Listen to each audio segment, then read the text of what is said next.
India के बाहर को खतरा को बचाने के लिए इंडियन आर्मी, नेवी और एयरफोर्स को डिप्लॉय किया जाता है। और जो अंदर वाला खतरा है उसको देखते हैं पैरामिलिट्री फोर्सेस यानी BSF, CRPF, ITBP, SSB, Delhi police, ये सब पैरामिलिट्री फोर्सेस में आते हैं जो कि इनको सेंट्रल गवर्नमेंट एम्प्लॉय बोला जाता है। इसके साथ जो इंडियन रेलवेज और बाकी कर्मचारी है जो कि सेंट्रल गवर्नमेंट के अंदर आता है, उनका 2004 से पहले पेंशन होता था। पेंशन का मतलब समझ लिए, पेंशन का मतलब ये है कि आप जब भी सर्टेन अमाउंट ऑफ ईयर्स सर्व करके आते हो, जो उसकी क्राइटेरिया होता है 20 साल, 15 साल जो भी करके आते हो, उसके बाद गवर्नमेंट अपनी तरफ से आपको 10-20 यानी आपकी सैलरी का 50% प्लस जो डीए महंगाई भत्ता चलता है वो आपको देता था कि आप अपनी जो बाकी ज़िंदगी आप खुशी से गुजार सके। ठीक है, 2004 में एक रूल आता है, बोला जाता है कि जो भी आर्मी, नेवी और एयरफोर्स को छोड़ के बाकी जितने भी पैरामिलिट्री फोर्सेस हैं और जितने भी सेंट्रल गवर्नमेंट एम्प्लॉय है उनको एनपीएस में हम डाल देंगे, नेशनल पेंशन स्कीम में या फिर न्यू पेंशन स्कीम में डाल देंगे, डाल के उनको ओपीएस से हटा देंगे। और एग्जैक्टली 2004 में ये हुआ। लेकिन जो एनपीएस स्कीम है वो काफ़ी ख़राब था, वो डिपेंड करता था शेयर मार्केट के ऊपर, आप कितना कंट्रीब्यूट कर रहे हो, उस टाइम की मार्केट का क्या हालत है। तो यहाँ पर एक फाइनेंशियली इनसिक्योरिटी फील होता था डिफेंस पर्सन को, जो भी पैरामिलिट्री फोर्सेस में, सीएपीएफ्स में और जो भी अपना सेंट्रल गवर्नमेंट एम्प्लॉय का। तो वहाँ पर प्रोटेस्ट चालू हुआ। चालू होने के बाद इस साल जब कंपटीशन बहुत मतलब बोलते हैं ना टक्कर का हुआ इस बार कांग्रेस और बीजेपी में, मतलब बहुत कम सीटें इनकी आया बीजेपी में, तब जाके ये प्रेशर फील हुआ और बीजेपी एक स्कीम लॉन्च करता है UPS, that is unified pension scheme. लेकिन यहाँ पर एक डीमेरिट डालता है कि 10% आपकी 10% आपकी सैलरी का आपको कंट्रीब्यूट करना होगा, आपको पेंशन 25 साल के बाद मिलेगा और 50% आपका बेसिक पे प्लस डीए आपको मिलेगा, जो कि ओपीएस का कहीं ना कहीं कॉपी है। लेकिन यहाँ पर डीमेरिट यही है कि 10% आपको देना हो रहा है। तो अगर बंदा पैसा ही दे रहा है और उसमें आप कुछ ऐड करके दे रहे हो दैट इज़ नॉट जस्टिफाई। तो यहाँ पर बहुत लोग सारे ये भी बोल रहे हैं कि ये घुमा फिरा कोई वाली बात हो गया। लोग बोल रहे हैं कि जो ओपीएस था वो फिर से लागू होना चाहिए। ये लागू होगा नहीं होगा मुझे नहीं पता, लेकिन एनपीएस से काफ़ी बेटर है, यूपीएस अभी काफ़ी ज़्यादा बेटर है। ठीक है, तो यहाँ पर मेरा एक क्वेश्चन है, जो अग्निवीर स्कीम को अभी कितना टाइम लगेगा ये बंद होने में। ठीक है, तो अग्निवीर स्कीम के आप रिव्यू देख लीजिए या फिर उसकी फीडबैक देख लीजिए। अग्निवीर स्कीम में कोई भी एक ऐसा स्टेट, कोई भी एक ऐसा कैंडिडेट नहीं है जो एक्सेप्ट कर रहा है कि अच्छा स्कीम है।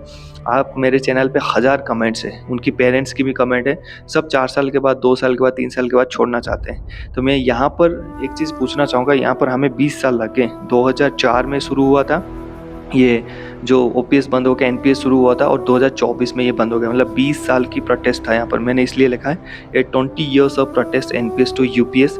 अग्निवीर स्कीम को कितना टाइम लगेगा बंद होने में, अभी अग्निवीर स्कीम को कितना टाइम लगेगा मुझे नहीं पता। लेकिन एक चीज़ है, जो सेंट्रल गवर्नमेंट एम्प्लॉई है, सर्विस कर रहे हैं, जो एनपीएस से यूपीएस के लिए लड़ रहे थे या फिर ओपीएस के लिए लड़ रहे थे, ओल्ड पेंशन स्कीम के लिए, उनके पास टाइम था, उनके पास उम्र था। लेकिन यहाँ पर जो बंदा है एक टाइम कैटेगरी के अंदर आता है भर्ती होने के लिए। अगर उसको 21 साल हो गया फिर वो अग्निवीर जीडी में नहीं जा सकता, अगर उसको 23 साल हो गया टेक्निकल एनए में नहीं जा सकता। तो इसके लिए तो प्रॉब्लम है, इस चीज़ों में इसके लिए प्रॉब्लम है।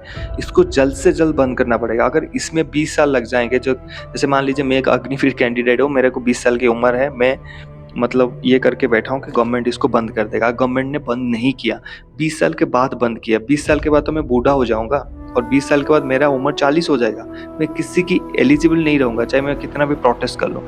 यहाँ पर क्या है, यूपीएस एनपीएस ये तो सर्विस कर रहे हैं, इनको अभी मिल गया, जो पेंशन चला गया वो भी अभी यूपीएस में कन्वर्ट हो जाएगा। लेकिन यहाँ पर जल्दी एक्शन होना चाहिए, सबको एक साथ मिलके, या तो गवर्नमेंट इसको रिव्यू करे, पेंशन सिस्टम करे, पक्का जॉब करे, 90 दिन छुट्टी करे, जो चीज़ें हमने डिमांड्स किया है 3-4 चीज़ें करे, या तो इसको पूरी तरीके से बंद कर दे। जो रेगुलर जो चल रहा था भर्ती 15 साल के बाद इनकी पेंशन, बाकी जो फैसिलिटी जो बढ़िया से चल रहा था, वो चीज़ों को वापस करना चाहिए। ठीक है, तो यहाँ पर सभी को मिलके चलना पड़ेगा और आपको कमेंट्स करना पड़ेगा, यहाँ पर थोड़ी सी हेल्प करना पड़ेगा उन यूथ्स की जो रात को 4 बजे उठ के दौड़ते हैं और आर्यंत बुक के साथ रात को 12 बजे सोते हैं। उनको पूछिए उन्होंने कितनी मेहनत करते हैं एक डिफेंस में आने के लिए, उनको पूछिए ग्राउंड, मेंटल, फिजिकल, उसके बाद इमोशनल कितने सहते हैं। और आने के बाद अगर उनको इनसिक्योरिटी फील हुआ कि 4 साल के बाद मुझे जाना है, 3 साल के बाद मुझे जाना है, तो फिर बहुत मुश्किल हो जाएगा। वो जज्बा उनके अंदर आज से पिछले साल से 1-2 साल से जा रहा है। आर्मी, नेवी, एयरफोर्स की जो एक जज्बा होता है, क्रेज होता है, वो मतलब जा रहा है, उसको अभी लोग नौकरी की तरफ देखने लग गए। जो इमोशन था, वो चीज़ नहीं आ रहा है। और अभी तो एसएससी जीडी और जो सीएपीएफ्स में भी इन्होंने यूपीएस ले आए, यूनिफाइड पेंशन स्कीम, उसमें 50% आपका बेसिक पे का प्लस डीए मिलेगा, तो पेंशन तो वहाँ भी मिलेगा। तो लोग यहाँ पर क्यों आएंगे, क्योंकि देखिए कुछ भी हो, चाहे वो फौजी हो चाहे कुछ भी हो, लोग बड़ी-बड़ी बात करेंगे, लेकिन ऐसा कितने लोग हैं जो एक शहीद फौजी के घर में जाके उसकी बीवी को, उसकी माँ-बाप को पूछते हैं उनकी हालत। 1-2 दिन के बाद फ़ोटो खींचने के बाद, व्हाट्सएप में स्टेटस डालने के बाद कोई नहीं जाता। सीधी-सी बात है, एक फौजी मर जाने के बाद, शहीद होने के बाद उसके घर में कोई नहीं जाता। फौजी एक शहीद हो गया, बस आपने स्टेटस डाल दिया, उसके घर में कितने लोग जाके उसकी बीवी की हालत पूछते हैं, कितने लोग जाके उसके माँ-बाप की देखते हैं, कुछ कितने लोग उसकी बहन की हालत पूछते हैं, कोई नहीं पूछता। स्टेटस डाल दिया, यूट्यूब में व्यूज़ आ गए, दिखा दिया माई फ्रेंड ये वो, काम खत्म, ठीक है? तो उसको, एक फौजी को, वो भी एक इंसान है, वो एक मतलब हस्बैंड है, किसी की भाई है, उसको भी देखना पड़ेगा आपकी फैमिली। कल वो शहीद हो गया तो कौन जवाबदार रहेगा? आप लोग तो देखोगे नहीं, सरकार नहीं देख रहा है, तो उसको भी देखना पड़ेगा।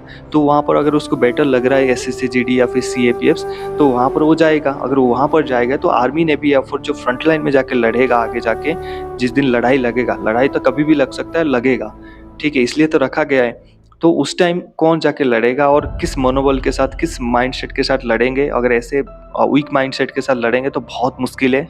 लो मोरल के साथ अगर लड़ाई लड़ेंगे तो वहाँ पर हारना पक्का है। इसके बारे में गवर्नमेंट को विचार करना चाहिए। And my request to the BJP government, to the ruling government, please stop this scheme, Agniveer scheme. जो पहले था उसको रिट्राइव करिए, उसको आगे चलाइए। नहीं तो अगर आप इसको रिव्यू करना चाहते, जल्दी से जल्द करिए, क्योंकि लोगों की उम्र जा रहा है। करिए, इसको रेगुलर करिए, और रेगुलर नहीं करेंगे तो 4 साल के बाद इनको एटलीस्ट सीएपीएफ्स में नौकरी दीजिए, पक्का नौकरी, without written examination, only for physical test. दूसरा, उनको 90 दिन का छुट्टी कराइए, और उनको जो कैंटीन फैसिलिटी, एटलीस्ट मेडिकल और कैंटीन फैसिलिटी दिया जाए। बाकी आपका क्या कहना है नीचे कमेंट सेक्शन में बताइए। मिलते हैं नेक्स्ट टॉपिक में। जय हिंद।